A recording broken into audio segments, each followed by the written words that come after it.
me than anything for some reason. So I went on eBay, watched it for about 2 weeks, and then the moment this came on, I bought it and got a Groval poster. And Groval's awesome. So basically, I got this, popped it in my DVD player, and what do I hear? I hear Yu-Gi-Oh! Grovile, Golden Chimchar. If you don't know what Golden is, it's a character from the Fire Emblem OVA, which is a very bad representation of Fire Emblem 3. But the most annoying part of that special was Gordon, who had a childlike voice that went, "Oh, let's go fight!" and stuff like that. And Chimchar had almost the exact same voice, and Piplup sounded like a girl even though he was supposed to be a boy. So it basically confused the heck out of me. I thought, why was I looking for this so long?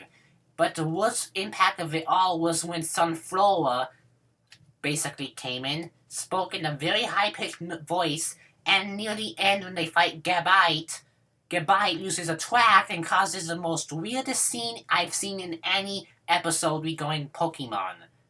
It was Gabite basically acting all handsome around Sunflower, and it was bizarre.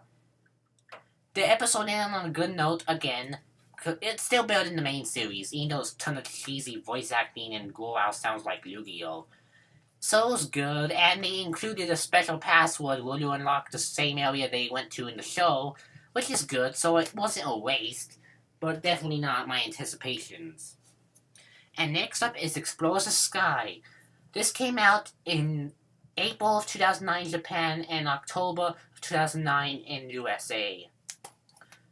So yeah, I basically love this game just as much as the other ones. It includes special episodes, but the bad news is that because the special episodes and the game not being much different, critics hate it. It's the lowest rated Mystery Dungeon on Metacritic. By the way, if you're looking to get Mystery Dungeon, not sure if you want to buy it, don't look at the critic reviews. They are very unfair. It happens to all roguelikes, East included. So I recommend going to the user reviews on Club Nintendo or on Metacritic. It's good. Oh, and one thing that still haunts me to this day and annoying me so much I bent the paper a little on this was that they advertised Umbrella games. If you don't know already, I hate Umbrella with a passion. They make very bad games, and they're basically the worst Pokemon games I've ever played, mainly because they're too easy or too stupid.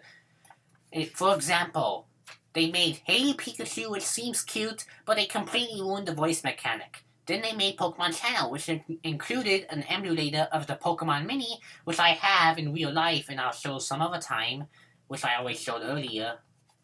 And basically, that was a little fun, but not better. And then they made Pokemon Ranch, which is a good storage system, but they completely destroyed the Pokemon. Just look at them. They're bobbleheads. Bobbleheads!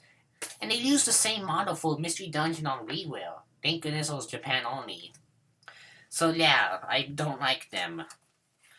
And then another thing I got with this game that's also very well is the Explores the Sky Beyond Time and Darkness special. Oh boy, this is a good special, but is kind of, messed up by bad-ish voice acting.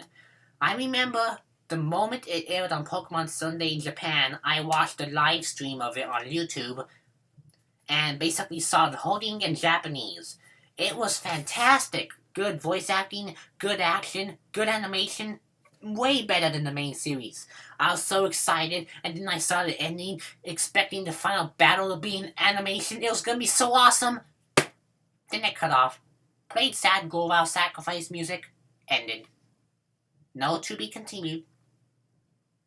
So I was pretty mad. But the weirdest part of it all was when they announced it as a GameStop pre-order, so I went to GameStop, pre-ordered it, got it, the DVD is still in good condition, and then I popped it into the DVD player to hear it in English, and it was good. The only problems I had was that, thankfully they fixed Chimchar's voice, which sounds too much like Gordon, as I said before, by giving him a puberty change. Now, I'm not trying to be funny, this really is what they kind of did. They basically made Chimchar's voice deeper and gave him a different voice actor. However, the sad part of it all is that because they changed Chimchar's voice actor, some other actors got changed. One of which that everyone loves is Maddie Bloston, who voiced Meowth in the first few seasons.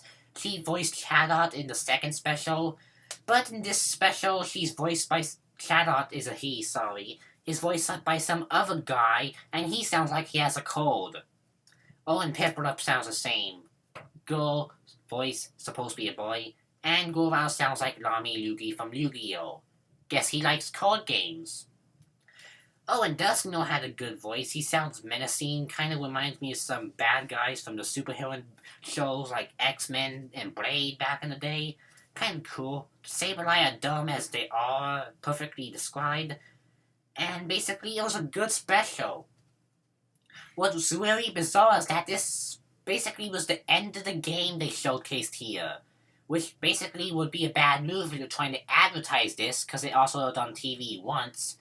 But it seemed to do a trick, sold lots of copies, sold lots of games, was good. Best part, the animations made by ShowPro, the same guys who make the Inuyasha anime. Well, not really the ones who make, but the ones who help animate Inuyasha to an extent. So, kind of cool. Another cool piece of Mystery Dungeon merchandise. I will have to say, Dialga, one of these days, we will see the end. Oh, I also forgot to mention something about this. If you're looking for any of these DVDs on eBay, good luck. They're very rare, hard to find.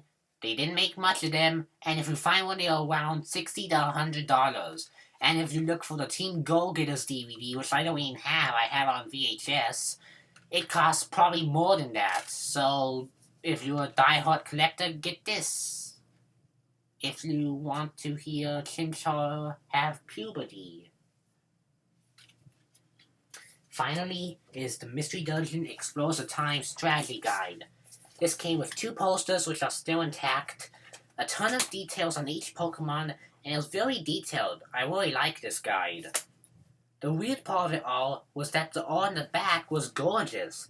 Dusknoir, Grovyle, Sableye, and Celebi were all nicely done. Darkrai and Cresselia were done nicely too. And everything's okay, just the same old good old strategy guide, nothing different, nothing major, nothing out of ordinary. Wait. You and the partner are jailed and taken to be executed. Executed.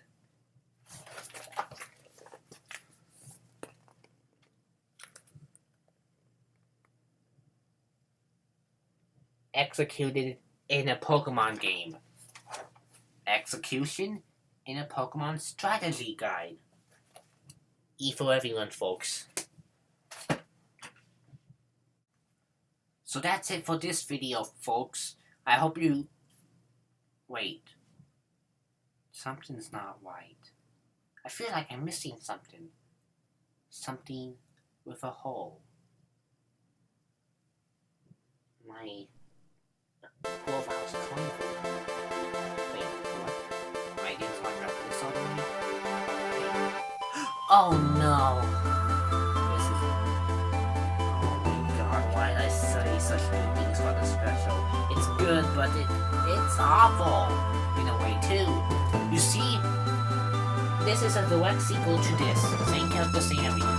Say that. Chapter 1, 2 of the main game. And this, which is a direct sequel, does not summarize any backstory. Chapter 19 of the game. How's that good? I mean, let's take a popular game you all know. Let's consider the Ocarina of Time. Let's say they made a TV show, made it so that Link went through the Deku Tree, defeated Goma, everything was happy. Then, the next episode was suddenly adult Link fighting Gandalf on his tower, with no backstory. How do you like that? Having a good special, and then finally continuing it with a plot hole so big the universe could fit in it. Yeah, so...